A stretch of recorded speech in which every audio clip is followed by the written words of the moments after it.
долину, темряви проходжу, там твердо я вірю, Господь при мені, лиш ньому я захист і спокій знаходжу. Я вірю, він чує молитви мої, всі хвилини я з благовінням, спасений, на коліна впаду, знаю, чуєш ти наші воління, лиш тобі я відраду знайду.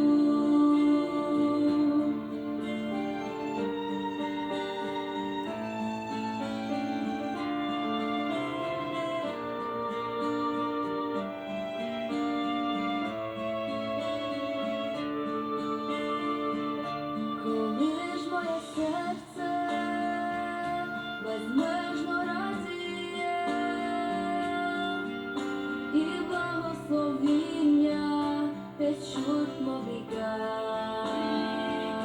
то в щирій подяці несу я хваління,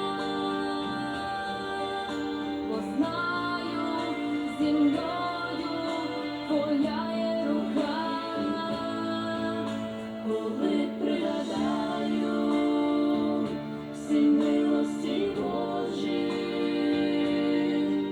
як часто від горя він нас зберігав, лиш Господа серце любити так може, за мене і тебе життя він віддав. Ці хвилини з подяки піснями прославляю тебе, мій Ісус. і в радості горіє з нами, у смирінні тобі поклонюсь. Я до тебе, мій Спасе, приходжу, і в дні радості, і в дні біди, як ніколи.